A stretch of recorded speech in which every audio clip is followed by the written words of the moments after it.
और देखिए आज हम चर्चा करने जा रहे हैं, डिस्ट्रिक्ट कोर्ट में बैठे हैं तीर्थ गरेवाल जी के पास।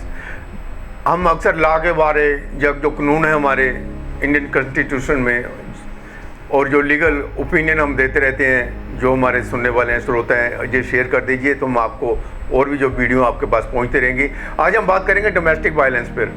जो घर में महिला होती हैं, पुरुष होते हैं, तो उनका डोमेस्टिक वायलेंस, घरेलू झगड़ा होता है, उसके लिए कौन जिम्मेवार है, ये क्यों होता है, इसके बारे तीर्थ गरेवाल जी बताएंगे हमें कि डोमेस्टिक वायलेंस, घरेलू झगड़े जो होते हैं मियाँ बीवी के या परिवार के, डोमेस्टिक वायलेंस एक्ट के बारे में बात करेंगे। तो उसके बाद जो डोमेस्टिक एक्ट है जो 2007 वाला, उसके बारे ये तीर्थ गरेवाल जी मेरे को बताएंगे कि डोमेस्टिक वायलेंस एक्ट क्या है, ये क्या लॉ है, क्या गवर्नमेंट ने हमारी सरकार ने इसमें पास किया है।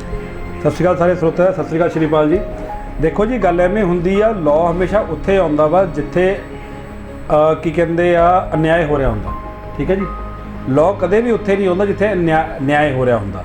जिथे सारे लोग आराम नाल बैठे आ, सोसाइटी वधी चल रही आ, कदे भी उहदे वास्ते लॉ नहीं बनदा। डोमेस्टिक वायलेंस एक्ट 2007 जिहड़ी सीगी ਉਹ ਇਸ ਚੀਜ਼ ਦਾ ਉਹਦਾ ਮਤਲਬ ਕਾਰਨ ਸੀ ਕਿ ਲੈ ਕੇ ਆਉਣ ਵਾਸਤੇ ਕਿ ਹਿੰਦੁਸਤਾਨ ਦੇ ਵਿੱਚ ਪਹਿਲਾਂ ਬੱਚਿਆਂ ਤੇ ਔਰਤਾਂ ਨੂੰ ਆਦਮੀ ਦਾ ਪ੍ਰੋਪਰਟੀ ਸਮਝੀ ਜਾਂਦੀ ਸੀ। ਠੀਕ ਹੈ ਜੀ, ਪ੍ਰੋਪਰਟੀ ਸਮਝੀ ਜਾਂਦੀ, ਉਹਨਾਂ ਦੀ ਪ੍ਰੋਪਰਟੀ ਰਾਈਟਸ ਨਹੀਂ ਹੁੰਦੀਆਂ ਸੀਗਾ। ਜਿਹੜਾ ਬੰਦਾ ਸੀਗਾ ਉਹ ਆਲ ਇਨ ਆਲ ਸੀਗਾ।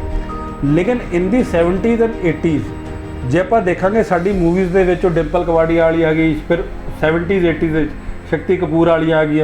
और जब तक दो तीनों गंद जे सीन नहीं होंगे सी मरुति वैन वाले या होर कल्ली कुड़ी नूं देख के, उन्हीं तक लोग मूवी देखने नहीं जाते सी। वो लोगों के दिमाग दे विच एक जिहड़ी औरत आ, एक ऐसा उन्होंने दिमाग दे विच घाण पै गया कि ये पता नहीं की चीज़ है। इंसान तो समझते नहीं सीगे, ये तो साडे कहने दे विच आ, साडे कहे तो बगैर कुड़ी बाहर नहीं जाती, आ नहीं हुंदा, वो नहीं हुंदा। उहदे विच की होया कि जिहड़े उहदे हक सी उहदी घाण हुंदी सी कि पहला एक लेडी नूं जीन्स पाउण, अजकल तो शॉर्ट्स पा के भी हैगियां ने, एक जीन पाउण वाली नूं ईवन लेडीज़ बस दे विच चढ़ी नूं पिन मारदियां सीगियां, तंग करदियां सी। सानूं खुद दस्सिया क्यों श्रीपाल जी? बिल्कुल गल सही है, ज़्यादा मॉडर्न बनी फिरदी आ, इनू की आ, ये की आ। यानी कि एक इंसान जो थोड़े बराबर आ उन्होंने तुसीं बराबर ना समझो, उन्होंने मिसट्रीट करो, उन्होंने एक कमाई का साधन बनाओ, उन्होंने को जे काम करनगे तो साडी इज्जत खराब हो जू। ठीक है ना, कुड़ियां दी कमाई असीं नहीं खांदे, असीं आ नहीं करते। जदों तुसीं बैलेंस ही नहीं रखना तो वो जिहड़ा बैलेंस जदों बिगड़ना वा ना तो उहदे नाल बहुत बुरा हाल होना वा। तो इहदे विच की होया कि over the period of time 90s आ गया, 95 आ गया, चीज़ां महंगियां हो गई, कमाइयां घट हो गई, उहदे करके घरां दे विच डोमैसटिक जिहड़ा प्रॉब्लम सी बहुत वध गई। हुण या तो डिवोर्स सीगा, बंदा तो डिवोर्स मिलदा नहीं सीगा, लेडी डिवोर्स करदी सी, ਉਹਨੂੰ ਵੀ ਛੇਤੀ ਨਹੀਂ ਮਿਲਦਾ ਸੀ। 10-10 ਸਾਲ ਕੇਸ ਚੱਲਦੇ ਸੀਗੇ, ਕਸਟਡੀ ਦੇ ਕੇਸ ਸਾਡੇ ਚੱਲਦੇ ਸੀਗੇ। ਫਿਰ ਤੁਸੀਂ ਲੈ ਲਓ ਕਿ 125 CRPC ਵਿੱਚ ਤੁਸੀਂ ਆਪਣਾ ਖਰਚਾ ਮੰਗ ਸਕਦੇ ਸੀਗੇ, ਜਾਂ Hindu maintenance and adoption act ਸੀਗੇ, ਉਹ ਪੁਰਾਣੇ ਬਣਾਏ ਹੋਏ ਸੀਗੇ, ਉਹਨਾਂ ਦੇ ਵਿੱਚ ਖਰਚਾ ਬਹੁਤ ਘੱਟ ਲੱਗਦਾ ਸੀ। ਤਾਂ ਇਹ ਜਿਹੜੀ ਪੂਰਾ ਸੰਵਿਧਾਨ ਸੀਗਾ, ਕਚਹਿਰੀਆਂ ਭਰੀਆਂ ਪਈਆਂ ਸੀਗੀਆਂ, ਬੁਰਾ ਹਾਲ ਹੋ ਰਿਹਾ ਸੀ, ਸੁਸਾਇਟੀ ਟੁੱਟ ਰਹੀ ਸੀ। ਮਤਲਬ I am talking about 10 to 15% marriages, ਜੋ ਕਿ ਬਹੁਤ ਜ਼ਿਆਦਾ ਵਾ। ठीक है ना, तो उन्होंने भी आ हाल है कि देखो एक आम फैमिली है श्रीपाल जी, एक बंदा ऑफिस जाता, ठीक है ना, वो वाइफ नाल ठीक नहीं बनती, वो 25,000 कमाता। हुण 25,000 के वो बच्चों की एजुकेशन भी सफ़र कर रही है, वो वाइफ का भी, तो आपस च रौला चल रहा वा। सोचो उस घर का जिहड़ा इकनॉमिक हालात ने किड्डे माड़े हो गए होणगे, किन्ने बंदे ने सुसाइड की, किन्नी लेडीज़ मरिया ने। मैं तो एक केस देखा जिथे भाई तो घर वाले ने मिल के भैन ही मारती। पता है क्यों? वो दोनों पासे प्रॉपर्टी मंगती सी, हिस्सा। लेडी एक ऐसी आ कि वो जी प्रॉपर्टी जी ना आती या कोई चीज़ आती है, लेडीज़ एक गल विश्वास कर लेंदियां ने, वो बेचारी किते खर्चणगियां, बच्चे नहीं खर्चणगियां, लेकिन उन्होंने इसे विश्वास का मिसयूज होके उन्होंने तो वो भी खो लिता जाता सी। कोई सैटलमेंट होंदी सी, पैसे आउंदे सी, उदों ही नाल उहदे घर वाले कहंदे सी यार वो दुकान खोलनी है भरा ने तेरे, आ करना भैणे दे तेरा कर दिंदे वापस मोड़ दूंगा, उहदे विच ही सारा कुछ खराब हो जाता सी। फिर जिहड़ी डोमेस्टिक वायलेंस एक्ट आ, it is solely aimed at the ladies, क्योंकि जिन्ने केस देखे गए मेजोरिटी ऑफ केसेस दे विच रौला की सी, मैनू रहण नूं थां, मैनू अपना किचन, मैनू तो मेरे बच्चे का खर्चा जिहड़ा वा वो मिलना चाहिए वा, ते जे मेरा हसबैंड या मेरे इन-लॉज जिहड़े आ वो वायलेंट ने तो उन्हां दे खिलाफ मैनू ऑर्डर मिलना चाहिए। तो जदों तुसीं डोमेस्टिक वायलेंस दे थल्ले एप्लीकेशन पाਉਂਦੇ हो, ਉਹਦੇ अंदर जिहड़ी तुसीं ਉਹਦੀ वर्डिंग लिखी आ ਉਹਦੇ ਨਾਲ ਡਿਪੈਂਡ ਕਰਦਾ ਵਾ ਕਿ ਸੈਕਸ਼ਨ 18 ਦੇ ਪ੍ਰੋਟੈਕਸ਼ਨ ਆਰਡਰਸ ਹੁੰਦੇ ਆ ਕਿ ਨਹੀਂ ਹੁੰਦੇ। ਜੇ ਤਾਂ ਤੁਸੀਂ ਹਰਾਸ ਕਰਨ ਵਾਸਤੇ ਕਰ ਰਹੇ ਹੋ ਕਿ ਤੰਗ ਪਰੇਸ਼ਾਨ ਕਰਾਂਗੇ ਤੇ ਆਪੇ ਹੀ ਪਰੇਸ਼ਾਨੀ ਕਰਕੇ ਸੈਟਲਮੈਂਟ ਕਰਨਗੇ। ਇੱਕ ਗੱਲ ਯਾਦ ਰੱਖਿਓ, ਜਿਸ ਪ੍ਰਦੇਸ਼ ਦੇ ਤੁਸੀਂ ਹੋ ਉਸੇ ਪ੍ਰਦੇਸ਼ ਦਾ ਦੂਸਰਾ ਬੰਦਾ ਵੀ ਹੈ। ਹਾਂ ਉਹ ਵੀ ਰਸਤਾ ਜਾਣਦਾ ਵਾ। ਕਿਉਂਕਿ ਉਹ ਕਹਿੰਦਾ ਮੇਲ ਨੂੰ ਮੇਲ ਟੱਕਰਦਾ। ਜੇ ਤੁਸੀਂ ਤੰਗ ਕਰਨ ਵਾਲੇ ਤਾਂ ਅਗਲਾ ਵੀ ਤੰਗ ਕਰਨ ਵਾਲੇ ਮਿਲ ਜੂਗਾ। ਇਸ ਕਰਕੇ ਤੁਸੀਂ ਆਪਣੇ 10 ਸਾਲ 15 ਸਾਲ ਖਰਾਬ ਕਰਨ ਨਾਲੋਂ ਤੁਸੀਂ ਦੇਖੋ ਕਿ ਉਹਦੇ ਵਿੱਚ ਕੀ ਲਿਖਿਆ। ਦੇਖੋ ਐਲੀਗੇਸ਼ਨ ਹਰੇਕ ਤਰ੍ਹਾਂ ਦਾ ਮਾਰਿਆ ਕੁੱਟਿਆ ਬਿਨਾਂ ਮੈਡੀਕਲ ਦੇ। ਡੋਮੈਸਟਿਕ ਵਾਇਲੈਂਸ ਦੇ ਅੰਦਰ ਇਨ ਬਿਲਟ ਸੇਫਗਾਰਡ ਨੇ। ਲੋਕ ਕਹਿੰਦੇ ਜੀ 3-3 ਸਾਲ ਹੋ ਗਏ ਸਾਨੂੰ ਡੋਮੈਸਟਿਕ ਵਾਇਲੈਂਸ ਕੀ ਨਹੀਂ ਮਿਲਿਆ। ਉਹਦੇ 'ਚ ਲਿਖਿਆ ਵਾ ਕਿ ਡੋਮੈਸਟਿਕ ਵਾਇਲੈਂਸ ਵਾਸਤੇ ਤੁਹਾਨੂੰ ਤਰੀਕ ਸਮਾਂ ਮੈਡੀਕਲ ਨਾਲ ਜੋੜਨਾ ਪੈਣਾ ਜੇ ਤੁਹਾਡੇ ਨਾਲ ਮਾਰਕੁੱਟ ਹੋਈ ਆ, ਸਿਰਫ ਕਹਿਣ ਨਾਲ ਨਹੀਂ ਹੋਣਾ। ਕਿਉਂਕਿ ਲੋਕੀ ਬਹੁਤ ਇਲਜ਼ਾਮ ਲਾ ਦਿੰਦੇ ਆ। ਬੰਦਾ ਲੁਧਿਆਣੇ ਵਿਆਹ ਹੋਇਆ ਹੁੰਦਾ, ਉਹ ਦਿੱਲੀ ਤੱਕ ਤਾਂ ਭੈਣ ਦੇ ਉੱਤੇ ਇਲਜ਼ਾਮ ਲਾ ਦਿੰਦੇ, ਜੀਜੇ ਤੇ ਲਾ ਦਿੰਦੇ ਆ। ਬਿਲਕੁਲ FIR 'ਚ ਵੀ ਐਵੇਂ ਹੋ ਜਾਂਦਾ ਵਾ। ਚਲੋ ਹੁਣ ਤਾਂ ਕੋਰਟ ਨੇ ਉਹਦੇ ਤੇ ਬੜੀ ਸਖਤੀ ਕੀਤੀ ਹੋਈ ਹੈ।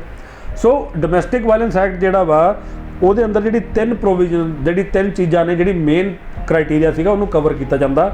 Protection of the lady and the children, ਠੀਕ ਹੈ। Protection of property by giving the lady ਜਿਹੜਾ ਉਹਦਾ ਸ਼ੇਅਰ ਬਣਦਾ ਪ੍ਰੋਪਰਟੀ ਦਾ। ਹਾਂ, ਮਤਲਬ ਉਹਨੂੰ ਕਮਰਾ, ਕਿਚਨ ਵਗੈਰਾ ਇਹ ਸਭ ਹਾਂ ਜੋ ਪ੍ਰੋਟੈਕਸ਼ਨ ਜੋ ਉਹਨੂੰ ਹੈਗਾ ਉਹਨੂੰ ਮਿਲਦਾ ਵਾ। ਬੜੇ ਲੋਕੀ ਨਕਸ਼ਾ ਨਹੀਂ ਲਾਉਂਦੇ, ਇਸ ਕਰਕੇ ਉਹਨਾਂ ਨੂੰ ਉਹ ਨਹੀਂ ਮਿਲਦਾ ਵਾ। ਨਕਸ਼ਾ ਲਾਉਣਾ ਬਹੁਤ ਜ਼ਰੂਰੀ ਆ ਕਿ ਆਹ ਘਰ ਹੈ, ਇਹਦੇ ਵਿੱਚ ਮੈਨੂੰ ਆਹ ਪੋਰਸ਼ਨ ਚਾਹੀਦਾ ਵਾ। ਹੁਣ ਜੱਜ ਸਾਹਿਬ ਕੀ ਕਰਨ, ਤੁਹਾਡੇ ਆਪਣੇ ਪੇਪਰ ਪੂਰੇ ਨਹੀਂ ਹੁੰਦੇ, ਵਿਚਾਰੇ ਕਹਿੰਦੇ ਰਹਿ ਜਾਂਦੇ ਆ, ਵਕੀਲ ਸਾਹਿਬ ਕਹਿੰਦੇ ਰਹਿੰਦੇ ਕਰਦੇ ਆ ਜੀ, ਹੋ ਜਾਂਦਾ ਜੀ। ਦੇਖੋ ਅਸੀਂ ਵਕੀਲ ਜਿਹੜੇ ਆ, ਸਾਡੀ ਜਿਹੜੀ ਪਾਵਰ ਆ ਉਹ ਲਿਮਿਟਿਡ ਆ। ਸਾਡੀ ਲਿਮਿਟਿਡ ਆ। ਜਿੰਨੇ ਤੁਸੀਂ ਸਾਨੂੰ ਕਾਗਜ਼ ਦਿਓਗੇ ਉਹਦੇ ਹਿਸਾਬ ਨਾਲ ਅਸੀਂ ਕਾਨੂੰਨੀ ਪ੍ਰਕਿਰਿਆ ਨਾਲ ਚੱਲਣਾ, ਅਸੀਂ ਕਾਨੂੰਨ ਦੇ ਸਟੈਪ ਬਾਏ ਸਟੈਪ ਪ੍ਰੋਸੈਸ ਨਾਲ ਚੱਲਣਾ। ਜੇ ਸਾਡੇ ਪਹਿਲੇ ਸਟੈਪ ਤੇ ਸਾਰੇ ਕਾਗਜ਼, ਉਹ ਤਾਂ ਚਲੋ ਕੇਸ ਤਾਂ ਲਾ ਦੇਊਗਾ, ਹਰ ਕੋਈ ਲਾ ਦੂਗਾ, ਲੇਕਿਨ ਉਹ ਸਕਸੈਸ ਹੋਣਾ ਕਿ ਨਹੀਂ ਹੋਣਾ ਉਹ ਤੁਹਾਡੇ ਤੇ ਤੁਹਾਡੇ ਵकील साहब ਦੇ ਤਾਲਮੇਲ ਤੇ डिपेंड करता। श्रीपाल बिल्कुल गल सही है। और सुनाओ श्रीपाल जी। देखिए अभी तीर्थ गरेवाल जी ने बताया कि जो डोमेस्टिक वायलेंस होता है और उसमें जो लेडीज़ के राइट्स होते हैं उसके बारे सारा तीर्थ गरेवाल जी ने आपको डिटेल में बताया। अगर आपको कोई समझने में परेशानी हो रही है या इसको दोबारा वीडियो को सुनकर आप फिर दोबारा देख सकते हैं कि जो प्रोटेक्शन जो डोमेस्टिक वायलेशन होती है उसमें वुमेन के क्या राइट्स हैं, इसके बारे तीर्थ गरेवाल जी ने इस लॉ के बारे में बताया। तो हम चाहते हैं कि आज ये चैनल सब्सक्राइब कीजिए हमारा और ये जो वीडियो है शेयर कीजिए ताकि जो फैमिली में डोमेस्टिक वायलेंस होते हैं जो वुमेन सफ़र करती है उसको थोड़ा बहुत बेनिफिट हो सके। देखो जी ਜਿਹੜੇ ਸਾਰੇ ਖੁਸ਼ ਘਰ ਹੁੰਦੇ ਆ ਉਹ ਸਾਰੇ ਇੱਕੋ ਜਿਹੇ ਹੁੰਦੇ ਆ। ਇੱਕ ਦੋ ਜਵਾਕ ਹੁੰਦੇ ਆ, ਕੁੱਤੇ ਹੁੰਦੇ ਆ, ਸਾਫ ਸੂਫ ਹੁੰਦਾ, ਬਜ਼ੁਰਗ ਵੀ ਉੱਥੇ ਬੈਠੇ ਹੁੰਦੇ ਆ, ਉਹ ਹੈਗੇ ਹੈਪੀ ਹੋਮਸ। ਉਹ ਸਾਰੇ ਇੱਕੋ ਜਿਹੇ। ਜਿਹੜੇ ਘਰ ਟੁੱਟੇ ਆ ਉਹਨਾਂ 'ਚ ਬਹੁਤ ਕਾਰਨ ਹੋ ਸਕਦੇ ਆ, ਜਿਵੇਂ ਕਿ ਹਸਬੈਂਡ ਦਾ ਬਾਹਰ ਕਿਤੇ ਜਾਣਾ ਜਾਂ ਵਾਈਫ ਦਾ ਕਿਤੇ ਬਾਹਰ ਜਾਣਾ, ਘਰ ਦੇ 'ਚ ਕੋਈ ਬਿਮਾਰੀ ਪੈ ਜਾਣੀ, ਫਾਈਨੈਂਸ਼ੀਅਲ ਸਟੇਟਸ ਉਹ ਨਾ ਹੋਣਾ, ਇਹੋ ਜਿਹੀ ਬਹੁਤ ਗੱਲਾਂ ਹੁੰਦੀਆਂ ਨੇ ਕਿ ਜਿਹੜੇ ਘਰ ਖਰਾਬ ਹੁੰਦੇ ਆ ਉਹਨਾਂ ਦੇ ਆਪਣੇ ਆਪਣੇ ਕਾਰਨ ਹੁੰਦੇ ਆ। ਲੇਕਿਨ ਜੇ ਤੁਸੀਂ ਜਿਹੜੇ ਜੈਨੂਇਨ ਕਾਰਨ ਆ ਜੇ ਤੁਸੀਂ ਉਹਨਾਂ ਦੇ ਉੱਤੇ ਰੁਕੋਗੇ ਤਾਂ ਜੋ ਬੈਸਟ ਪੋਸੀਬਲ ਆ। ਹੁਣ ਸਪੋਜ਼ਿੰਗ ਮੰਨ ਲਓ ਤੁਸੀਂ ਵਿਆਹ ਕਰ ਲਿਆ ਕਿਸੇ ਬਿਜ਼ਨਸਮੈਨ ਵਾਲੇ ਨਾਲ, ਬਿਜ਼ਨਸ ਫੇਲ ਹੋ ਗਿਆ, ਤੁਹਾਨੂੰ ਪਤਾ ਕਿ ਹੁਣ ਮੇਰਾ ਇਹਦੇ ਨਾਲ ਫਿਊਚਰ ਨਹੀਂ ਹੈਗਾ।